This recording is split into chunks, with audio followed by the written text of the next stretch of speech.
Hi, it's Kane at ESC Scott, and we have the wonderful Marko here. Hello.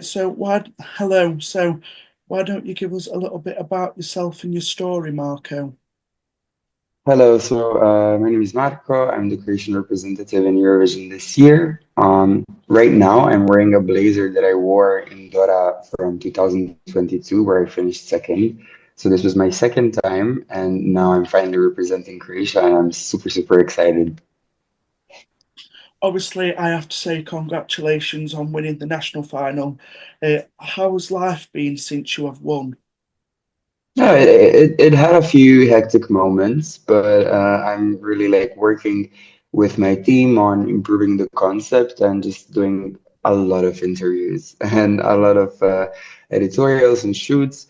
But this is something that I really enjoy, so I am a bit tired, but very happy. Now, your song that you're going to ESC with is called Poison Cake. I'm interested in knowing about the writing process. What was it like writing your song?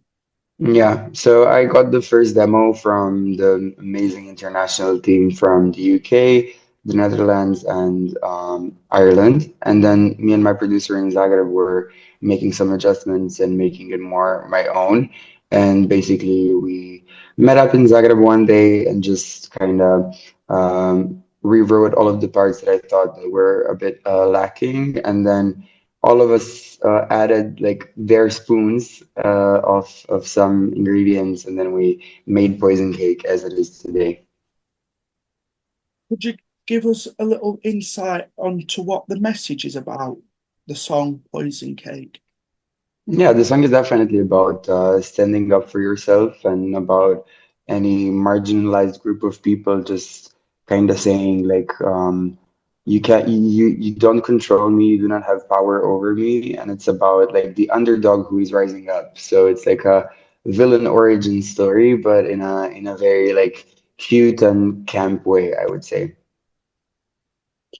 So, what was your initial reaction when you won, and what went through your mind?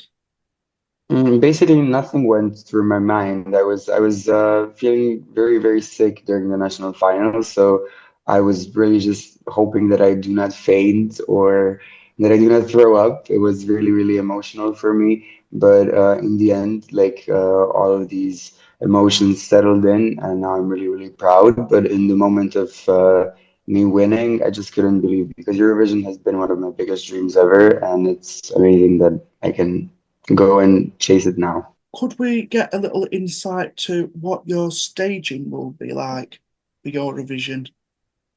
Yeah, I mean, we're definitely going for something completely different than in the national final. We're changing the costumes, the lighting, like the ambient, the atmosphere, and the choreography. So it's going to be much, much different from what we've seen because we're really hoping to show ourselves in the best possible light. So it's going to be a lot different and very like atmospheric, I would say.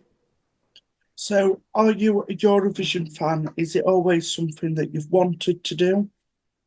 Yeah, yeah, I was always a Eurovision fan, and the first Eurovision that I remember is from 2008. So I was always forcing my parents and my friends to like give out scores and to take it very seriously, and I was mad at them when they were not taking it seriously. So I was always like watching all of the artists from every year and kind of building these parasocial bonds with them. And I always wondered what would it be like to be a part of a huge show like Eurovision, and really it is a dream come true. So I'm more than happy to be able to represent Croatia and really to give my all on stage. In our household, we always take Eurovision seriously. There's a group of friends. Sometimes we used to sit down with scoreboards, and we was very competitive. So yeah, Yeah, I get where you're coming from. absolutely. Like the Eurovision watching parties are always the craziest, but it's what makes it special. What Eurovision performances slash songs have inspired you? Well, definitely, there's a variety of them. I mean, from last year, I really enjoyed Bambi Tag but also like in general, some random performance that I really, really enjoy is Aminata Love Injected from like 2015. I think it was such a slay. And for example, Nina Sublati, Warrior. Like I love these powerful divas who are serving something that's like so dark and intense and emotional at the same time. So I don't know if any of them inspired my performance directly, but I know that I really like look up to them and just admire what they accomplished and gave us in Eurovision. Also, apart from your own national final that you competed in, uh, what other national final do you really enjoy watching the most, if there's one? I know, like this Eurovision season, I was watching the Albanian national final because I think it was the first one. And then I really, really love Shkodra Elektronik and the song Germ. I just think it's such a banger, and I really want them to place very high in Eurovision. Which part of the Eurovision experience are you most looking forward to? Well, I'm definitely looking forward to a huge, huge audience who I get to represent myself and my music in front of so many people. But I also really can't wait to meet some of the artists because I really think they're iconic.